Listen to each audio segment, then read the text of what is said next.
Bonjour à tous et merci de nous rejoindre sur ce We're in Live by We're in Group. J'ai l'immense honneur aujourd'hui de recevoir Farah, que je vais vous présenter dans un instant. Donc aujourd'hui, on ne va pas parler que de tech, on va parler plein d'autres choses, notamment de mentorat et de l'investissement de Farah dans l'écosystème Women in Tech. Donc merci Farah déjà de me faire l'immense honneur de venir pour cette interview. Comme je l'ai dit lors de nos lives, c'est pas un interview contre Farah et moi, mais vous aussi qui êtes présents, vous avez l'opportunité, je vous encourage à poser des questions à Farah ou aussi à moi si vous en avez, en direct sur le chat. Voilà, c'est quand même un peu si on était à la terrasse d'un café, que vous participez à notre conversation, donc n'hésitez pas. Donc j'ai un jeu de questions, mais le but c'est que cet échange soit vivant et que vous en faisiez partie. Et voilà, je bafouille, ça c'est déjà fait. Donc merci Farah. Alors moi j'ai la chance de te connaître, on a déjà échangé sur plusieurs thèmes, mais est-ce que tu peux te présenter en quelques mots? Oui, clairement. Déjà, bonjour à tous et merci encore Jean-François pour l'invitation. Je suis vraiment ravie de pouvoir échanger aujourd'hui autour de sujets qui m'animent. Pour ceux qui ne me connaissent pas, donc Farah, ça fait plusieurs années que je suis dans la tech. J'ai commencé à l'âge de 14 ans. Je suis tunisienne d'origine et je suis arrivée en France à l'âge de 18 ans. Et c'est à ce moment-là que j'ai vraiment découvert le milieu de la qualité. J'ai travaillé dans des grands groupes. Puis après, je me suis plutôt spécialisée dans les startups scale-up où j'ai dirigé essentiellement des équipes qualité, des équipes de gestion d'incidents, reliability également. Et en fait, j'ai toujours eu une conviction que la qualité de service est un réel sujet business et opérationnel. Et c'est comme ça qu'à un moment donné dans ma carrière, j'ai également été membre de comité de direction opérationnelle pour vraiment inscrire ce sujet-là au niveau stratégique. Aujourd'hui, je suis chez Anchor Store. Je dirige une équipe d'engineering et on s'occupe essentiellement de création des outils pour permettre en fait aux développeurs d'avoir une bonne productivité tout en ayant une excellence dans l'engineering et donc dans la qualité. À côté de ça, j'ai quelques projets, je suis mentor, mais je suis également cofondatrice de Women of Influence. On aura certainement le temps de discuter de tout ça avec vous tous aujourd'hui.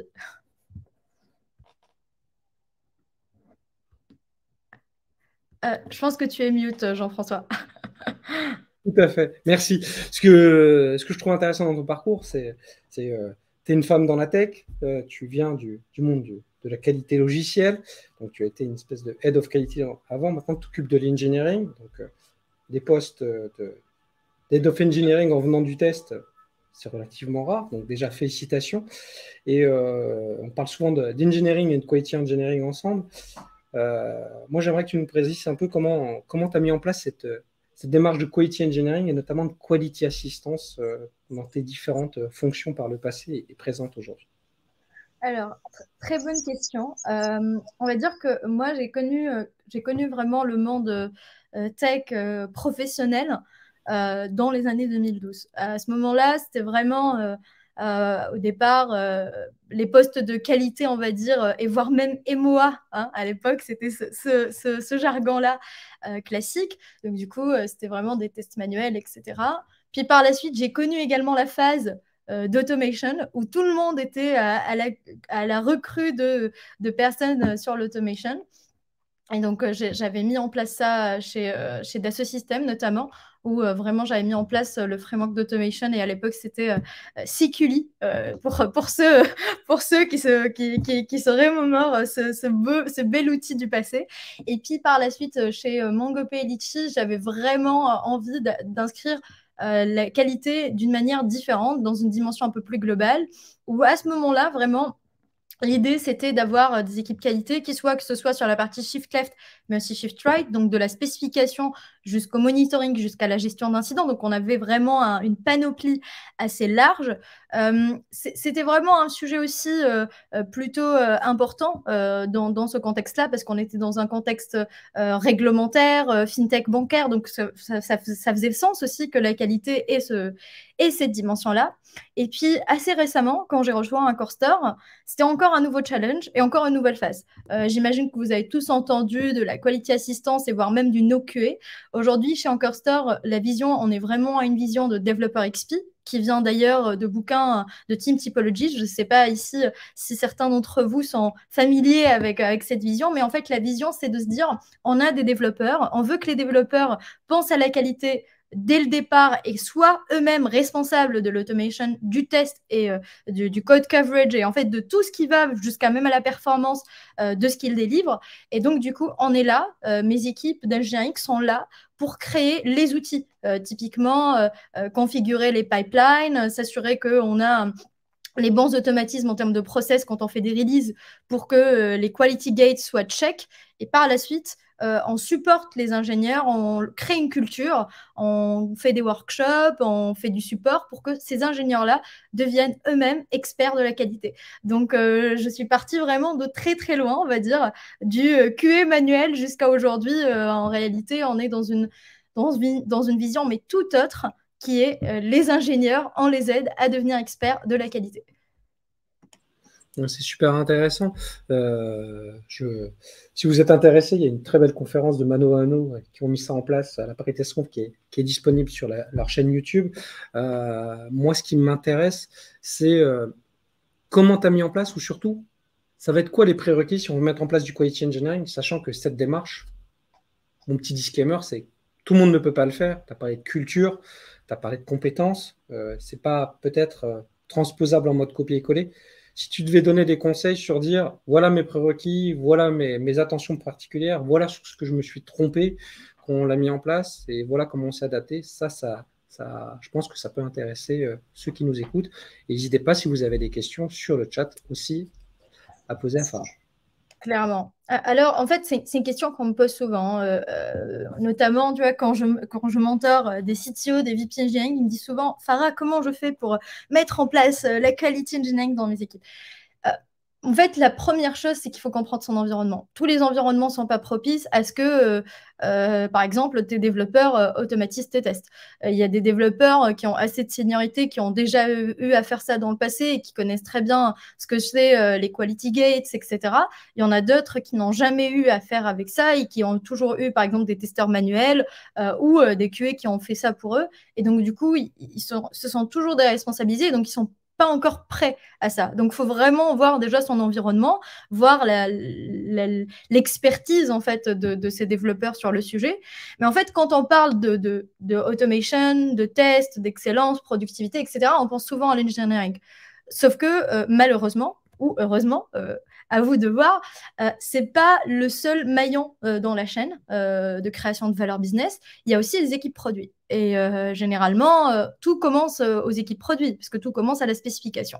Et typiquement, si vous avez des équipes produits qui ont toujours été super business et qui ont créé des tickets qui sont juste un naming de titre, et puis après, bon courage pour les développeurs pour trouver comment le faire, bah, peut-être que vous allez avoir plus de mal. Donc, il va falloir faire peut-être plus d'efforts sur les équipes produits avant même d'aller chercher les équipes d'ingénieurs. Donc, toute une histoire d'environnement. Il faut comprendre énormément les environnements. Puis après, selon l'environnement, vient la solution.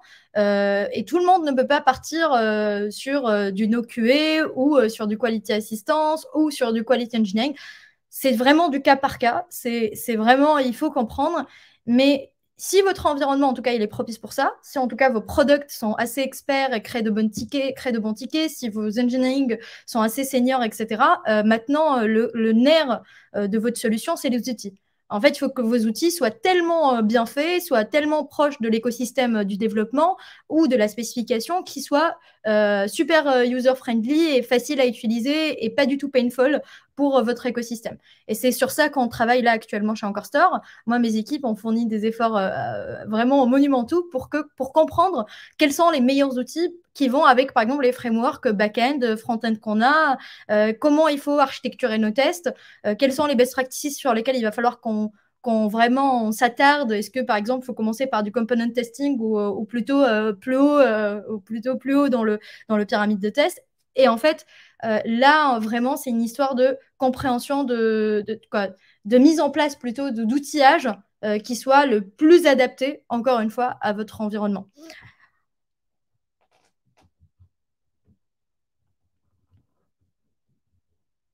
Merci pour ce complément, Farah. C'était assez clair, mais pour mon point de vue, donc n'hésitez pas si vous avez des questions spécifiques à poser à Farah, c'est le moment. Donc on a parlé un peu de tech, mais comme je vous l'ai dit, on ne va pas parler que de tech. Donc aujourd'hui, Farah a aussi plusieurs casquettes, notamment ce rôle de mentorat dans lequel on partage ces valeurs-là avec Farah. Parce que moi, en étant aussi chez QUnit et en mettant aussi du mentorat chez Werin, mais toi, tu le fais aussi pas que au niveau quality engineering, aussi sur d'autres aspects que tu mènes à côté. Donc j'aimerais bien que tu nous en parles un peu plus de déjà de cette vocation, de cette envie de transmettre et pour qui, pourquoi. Bon, ça fait beaucoup de questions d'une question, donc désolé pour cette patate chaude. Merci. En fait, je pense qu'il faut comprendre aussi la démarche de pourquoi j'ai commencé à entreprendre le mentoring et le coaching.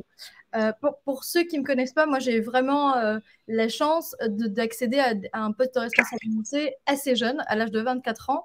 Et à ce moment-là, en fait, une des choses que j'ai dû faire, quand on est manager et quand on est leader, on ne peut pas juste prétendre de la connaissance. Il faut vraiment être viable par rapport à ses équipes, pouvoir apporter de la valeur, aider ses équipes et aussi aider l'entreprise dans laquelle on prend ces postes-là. Et à l'époque, un des moteurs qui m'a beaucoup aidé, c'était de me faire coacher, de me faire mentorer, d'avoir vraiment des relations de confiance avec des personnes qui avaient des rôles importants et qui ont réussi à m'éclairer et à me permettre de me connaître, de connaître mes faiblesses, mais aussi de peut-être ne pas avoir le temps, faute d'avoir le temps en fait de failer, de ne pas réussir et d'apprendre de mes erreurs, j'apprenais de l'expertise de ces experts-là et je réussissais du coup à mettre en place ce qu'ils me racontaient et de voir en tout cas qu'est-ce que ça donnait. Et en fait, quand il y a 1 an et demi, 2 ans, je commençais à avoir de plus en plus d'experts, que ce soit des leaders dans la tech ou même dans la quality, qui venaient me voir et qui me disaient « Farah, est-ce que tu peux par exemple m'aider? J'aimerais bien restructurer mes équipes, j'aimerais bien mettre en place une équipe qualité, comment je fais? J'aimerais bien prendre un poste de leader. Actuellement, je suis par exemple engineering manager, j'aimerais bien devenir head of engineering ou head of quality. Comment je fais ?» Et j'ai eu vraiment le plaisir de pouvoir partager ma connaissance avec ces personnes-là. Et aujourd'hui, vraiment, une de mes croyances, c'est de continuer à aider des leaders qui font appel à moi, que ce soit d'ailleurs en indépendante ou encore avec des organismes, et de vraiment les aider avec des exemples concrets, de les supporter, de leur donner des idées, de leur donner de mon expérience, de ce que moi j'ai connu. Et donc voilà, aujourd'hui je le fais comme ça. Bien évidemment, je ne le fais pas avec tout le monde. Il faut comprendre les problématiques pour savoir si je peux apporter de la valeur ou pas. C'est vraiment aussi le but de l'exercice. Mais quand je sais que je peux aider, clairement, j'aide des leaders dans la tech dans cette démarche-là, que ce soit de prise de leadership ou encore de mise en place de stratégie. J'ai peut-être encore une des questions sur le mentorat, mais je vois qu'on a quelques questions sur le chat. Donc, je vais déjà te poser cette question que nous a posée Vianney, que je remercie de l'avoir posée. C'est, y a-t-il eu un moment, un problème d'indépendance développeur, testeur, enfin dev test comme il dit. Pour ma part, lorsque j'étais développeur, j'étais très mauvais testeur. Très bonne question. Et c'est pour ça que je posais encore une fois la partie de l'environnement. Si vous avez un environnement comme vous, Vianney, dans lequel vous étiez un très bon développeur, mais pas du tout un bon testeur, peut-être que la bonne solution pour vous, c'était d'avoir des testeurs qui, eux, ont cette expertise-là. En l'occurrence, chez Encore Store, on a eu quand même la problématique dont tu parles ici, qui est... on avait des développeurs, pour la petite histoire, on a extrêmement scalé. On est passé de 40 développeurs à plus de 200 en moins de 6 mois. Ce qui fait qu'on avait en fait des développeurs qui venaient de différents environnements et l'idée pour nous, c'était vraiment de standardiser et de faire que les développeurs testent par eux-mêmes, mettent l'automation par eux-mêmes. Et ça, du coup, ça nous a pris énormément de temps et ça nous prend jusqu'à aujourd'hui beaucoup de temps pour supporter les développeurs, pour faire des workshops, pour faire, par exemple, toutes les semaines, on a une support rotation avec l'une des personnes qu'on a dans mes équipes qui les aide en fait à débugger les tests qui fail, à comprendre, par exemple, les problèmes d'environnement. Et en fait, c'est un apprentissage. On ne devient pas expert de la qualité en 2 jours et c'est pour ça qu'il y a des experts sur le sujet. Et donc, clairement, il y a un vrai accompagnement et donc, du coup, un temps et un coût. Et il faut être prêt, du coup, à prendre ce coup-là. Intéressant. Merci pour cette réponse. J'espère que Vianney, ça a répondu au moins en partie à cette question. Mais je vous encourage à à échanger et rentrer en contact avec Farah sur LinkedIn si jamais on n'a pas pu répondre à toutes vos questions. Et je suis sûr qu'elle sera ravie d'y répondre.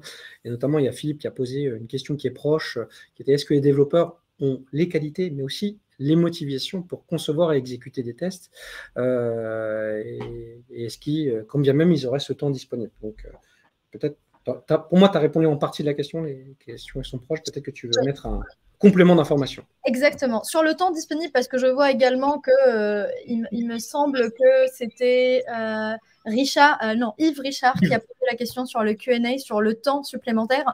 En fait, ce qu'il faut se dire, c'est que ce soit que tu es un testeur ou que tu es un développeur, il y a un temps. Si vous voulez qu'on parle même, voire même chiffres, finance, et un jour homme qui est en fait mis pour la cause du test. Donc que vous ayez des gens qui sont experts là-dessus et qui font ça, vous allez les payer, ils ne sont pas gratuits ces gens-là, ou que vous ayez des développeurs qui le font, c'est aussi des développeurs qui sont faits pour. Donc dans tous les cas, si vous voulez faire de la qualité, il va falloir payer pour ça d'un côté ou d'un autre, que ce soit avec un expert qui ne fait que ça, ou des développeurs qui le font de leur côté. Si vous avez des développeurs qui n'ont pas encore la connaissance, vous allez payer en plus de ça le coût de l'apprentissage. Donc ce temps-là, ce fameux temps dont je parlais, de courbe d'apprentissage pour que les développeurs montent en compétence sur le sujet. Si par contre, vous avez des développeurs qui sont déjà experts sur le sujet ou des équipes qualité qui sont experts sur le sujet et qui eux-mêmes s'en occupent, mais en fait, si c'est des développeurs, peut-être que vous gagnerez le temps du va-et-vient, c'est-à-dire que vous n'allez plus avoir beaucoup d'interactions, de QA qui reviennent et on va dire vraiment de va-et-vient entre ces deux équipes-là. Donc, c'est le développeur, il est en autonomie, il sait très bien ce qu'il va mettre en place et donc, du coup, il avance dessus en autonomie.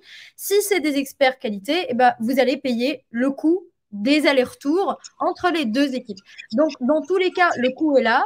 C'est juste que vous allez avoir des aléas dépendant des environnements et c'est pour ça que j'insiste sur la compréhension de l'environnement.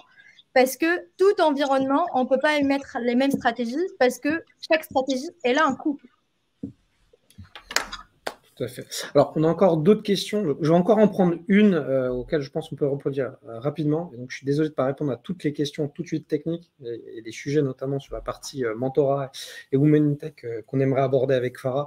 Donc, si on n'arrive pas à répondre à toutes les questions, comme j'ai dit, on essaiera d'y répondre soit par LinkedIn, soit sur notre blog, ou soit directement Farah qui pourra échanger avec vous directement sur les réseaux sociaux. Donc, n'hésitez pas. Donc, Julien Maire, bonjour. On se connaît en plus. Donc, il disait aussi que l'inverse est vrai aussi, c'est que les testeurs aussi ne sont pas tous des devs en soi. Moi, je pense que la réponse est oui, mais je pense qu'on peut vite y répondre, mais je pense que les rôles se rapprochent de plus en plus dans le quality engineering. On est en phase. Donc, justement, j'aimerais bien qu'on revienne un peu sur le rôle de mentor. Tu nous as pas passé ton rôle. Moi, j'aime bien ce que tu fais. Je trouve qu'on manque de personnes qui s'investissent sur ce mentorat et prêcher la bonne parole pour faire de nouvelles choses, des choses qui sortent de nos zones de confort. Est-ce que toi, dans ton point de vue, est-ce qu'en quelque sorte, n'importe qui, ou j'ai envie de dire tout le monde plutôt, peut devenir mentor à son échelle Est-ce qu'il n'y a pas quelque chose à promouvoir, à développer dans ce sens-là pour que chacun à son niveau puisse partager ses expériences, son vécu, qu'il soit tech, méthodologique ou autre? Alors, là où je te rejoins, Jean-François, c'est que clairement, chacun a une expertise, et quelle que soit son expertise. Ça peut être une expertise technique, ça peut être une expertise de vision, de stratégie, d'organisation, de process. En tout cas, peut-être en début de carrière, vous n'allez pas avoir cette expertise-là, mais à partir d'un certain moment, vous avez déjà vu pas mal de choses et vous avez cette expertise-là. Par contre, le mentoring et le coaching demandent une pédagogie, mais surtout de l'empathie. On ne peut pas aider quelqu'un si on n'est pas à minima empathique et on comprend ses problématiques à lui. Et il y a beaucoup d'humains, en fait, dans cette période de mentoring ou de coaching. Et donc, en fait, c'est pour ça que je te disais, moi, tout à l'heure, quand je mentor ou que je coach, je ne prends pas tout le monde qui me contacte et qui me dit « Farah, mentor-moi », je ne vais pas dire oui à tout le monde. Je vais dire oui ou je pense qu'il y a de la valeur ajoutée. Et je pense que c'est pareil pour tout le monde. Dès qu'on a de l'expertise, bien évidemment, il faut aider. En tout cas, si on veut aider et si on veut changer la donne, tout le monde n'a pas le privilège, on va dire, de pouvoir être mentoré automatiquement parce qu'il a un bon manager ou il a de bons pairs dans son environnement. Donc, si on peut aider, on le fait. En tout cas, moi, c'est mon état d'esprit. Mais encore plus sur des sujets sur lesquels on sait qu'il y a de la valeur ajoutée et sur lesquels on peut changer et avec de l'empathie, en compréhension, en apportant aussi une dimension où on aide la personne à avancer. Et moi, personnellement, sincèrement, mes expériences de mentorat et de coaching m'ont aussi souvent aidé moi-même à prendre de la hauteur sur mon expérience, sur ce que j'ai déjà vécu, et aussi d'avancer.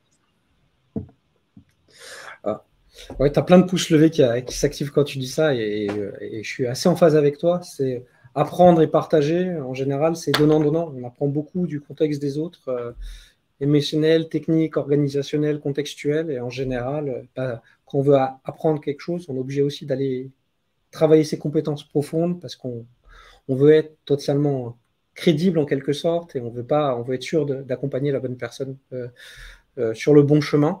Mais voilà, n'hésitez pas à donner des conseils, à partager. C'est vraiment quelque chose de très communautaire qui est intéressant à mettre en place. C'est pas toujours évident de trouver la bonne personne pour le faire, mais on n'est pas tous obligés de le faire à fond. Il faut le faire chacun à son niveau.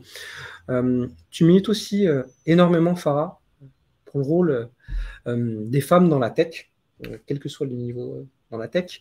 Tu peux nous en dire un peu plus sur cette démarche et d'où ça t'est venu et comment tu l'as mis en place dans ton quotidien? Et oui.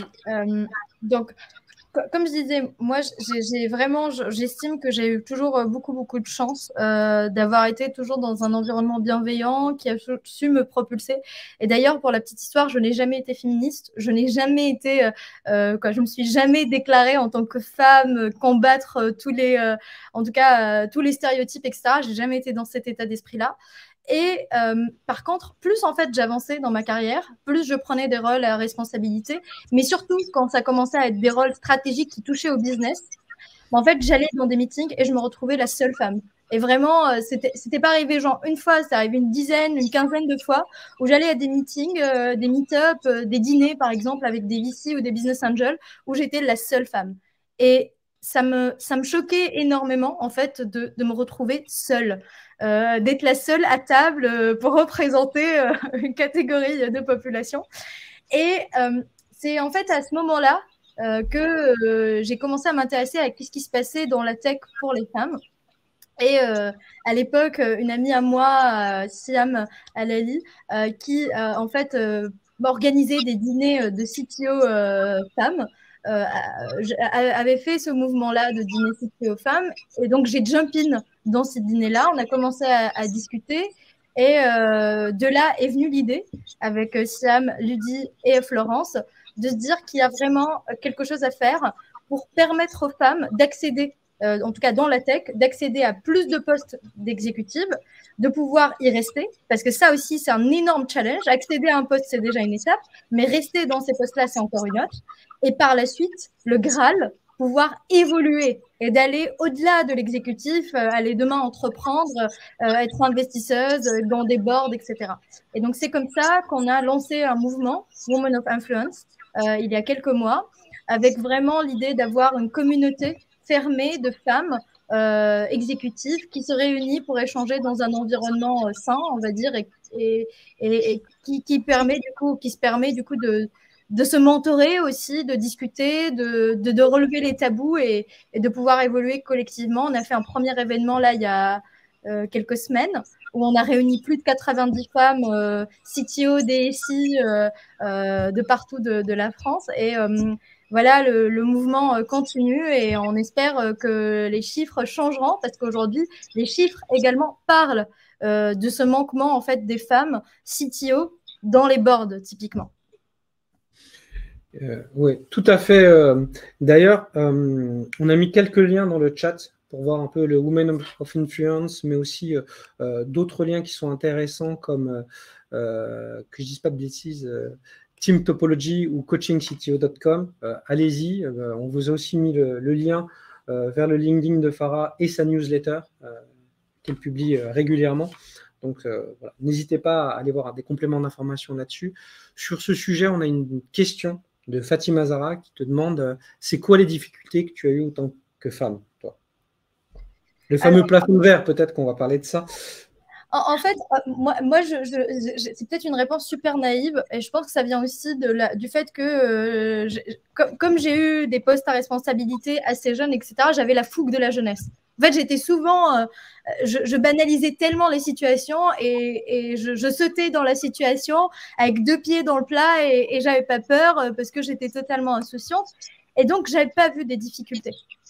Mais maintenant, avec le recul, je me rends compte que, par exemple, une des choses sur lesquelles je considère que j'ai beaucoup évolué typiquement ces dernières années, c'est en tant que femme, et peut-être c'est aussi lié à moi, c'est que moi je suis quelqu'un de très humble et qui essaye vraiment d'évoluer. Je veux toujours évoluer, je veux toujours apprendre, etc. Donc quand on me disait, Farah, par exemple, ah, ça, tu le fais pas bien, je vais directement, naïvement poser la question en mode, ah bon, qu'est-ce que j'ai fait de mal, comment je peux améliorer les choses, etc. Et en fait, je me suis rendu compte qu'un homme ne réagit pas du tout de la même manière. Et que typiquement, un homme va commencer par dire ah non, non, j'ai fait les choses bien, comment ça, c'est peut-être ta manière à toi, en fait, d'évaluer la situation. Et en fait, du coup, j'ai commencé aussi à changer mon attitude et être un peu plus assertif, d'avoir plus peut-être, c'est même pas une histoire de confiance en soi, mais de permettre moins ma remise en question et de pouvoir comprendre plus la démarche avant même de me remettre en question en premier point. Donc ça, c'est la première chose. Puis la seconde chose, c'est, et ça, c'est pas que en tant que femme, je pense que c'est plus en tant que leader, c'est le faire savoir. Quand on est leader dans la tech, on est souvent recruté pour son savoir-faire. Donc, on est expert de la qualité, on va nous prendre en tant qu'expert de la qualité. On est expert back-end, on va nous prendre comme expert back-end. DevOps, c'est pareil. Sauf que, en fait, quand on veut avoir des postes à responsabilité, il va avoir un travail vraiment de sponsorship collective et pas juste de notre connaissance, de nos compétences. Et donc, il faut travailler réellement sur son faire savoir. Donc, faire savoir qu'on sait faire et qu'il y a des choses que c'est nous qui l'avons fait. Et donc, ça, Fatima, pour te dire, c'est pas une difficulté que j'ai eue parce que j'ai été speakeuse, j'ai fait des conférences assez naturellement, assez rapidement dans ma carrière. Mais c'est quelque chose avec laquelle aujourd'hui, quand je parle avec des femmes, que je sais qui est très, très difficile, plus, encore plus pour les femmes. Même si aujourd'hui, même des hommes ont du mal avec le faire savoir. Merci pour cette précision, en tout cas, Farah. Donc, il nous reste 2 minutes. Donc, j'ai une dernière question et je suis désolé il y a eu de nombreuses questions. On essaiera d'y répondre en asynchrone, c'est promis, avec Farah. Engineering, mentorat, woman in tech. Quelle est ta préférence voilà. Si tu devais choisir, est-ce que c'est possible? Je ne suis pas sûr. Si tu devais choisir, c'est une question. Où ton cœur balancerait plus? Je pense que ça dépend des jours, mais globalement. En fait, sincèrement, c'est super difficile. Cette année, j'ai entrepris beaucoup, beaucoup de projets. Moi, je suis quelqu'un de très actif et j'adore ça. Donc, du coup, je suis tout le temps, même quand j'ai un tout petit répit, je suis à la recherche de nouveaux challenges. Mais il faut avouer que là, j'arrive aussi à un moment où j'ai entrepris tellement de choses que ça devient aussi difficile pour moi de faire un choix. Ce que tu dis là, Jean-François. Et pour ne rien te cacher et cacher aussi à ceux qui nous suivent aujourd'hui, c'est quelque chose qui me préoccupe beaucoup et je me demande vraiment qu'est-ce qu'il va falloir que je lâche finalement à long terme pour pouvoir mettre peut-être plus d'impact sur des sujets que de faire tout ça. Donc stay tuned, j'aurais dit, pour la prochaine année, parce que je ne pense pas que je vais pouvoir continuer à mener tous ces combats en même temps. Qui sait, peut-être qu'un nouveau combat se créera pour jumeler tout ça, voilà. Mais en tout cas, il va falloir choisir parce que je ne pourrais pas avoir la même intensité partout. Je reste quand même un être humain. Tout à fait. Mais c'est déjà impressionnant tout ce que tu mènes de front. Et en tout cas, moi, je te remercie vraiment de la clarté de ton message, de ta disponibilité. On arrive à la fin de ce live. Donc merci aussi à tous ceux qui sont venus, qui ont participé. On était 72 au pic d'audience, on est encore 70. Donc, merci. Bon nombre d'entre vous ont posé des questions. Et comme j'ai dit, on y répondra par la suite. Il y aura un replay que vous allez certainement recevoir, que vous allez aussi avoir en disposition sur notre blog de Werin Group. Et aussi, vous pouvez avoir accès en podcast, que ce soit sur Spotify, Deezer ou Apple Podcast. Donc, restez connectés sur les réseaux et voilà. Et suivez Farah, vous pouvez me suivre moi, sur les sujets de Quality Engineering. Et bien sûr, on se retrouve dans 2 mois pour un prochain live. Et encore, merci à Farah et merci à vous. Au revoir. Merci beaucoup Jean-François. Et juste pour dire quelques mots, vraiment, merci aussi à Werin Group pour ces moments d'échange. C'est génial. Il va falloir garder ça. Et j'espère que pour l'audience qui est là aujourd'hui, vous serez là tous les événements que Werin Group fera, parce que je pense que Jean-François donne beaucoup de ses efforts et ses équipes aussi pour ça. Et c'est génial qu'on ait ce genre de choses aujourd'hui dans la communauté qualité engineering en général. C'est trop, trop bien. Merci encore pour l'accueil et pour les plusieurs questions que j'ai vues passer dans le chat, dans les questions. Vraiment, n'hésitez pas à m'envoyer ça sur LinkedIn. Je serai ravie d'y répondre. Merci encore pour l'invitation. Merci et à bientôt. Au revoir. Au revoir.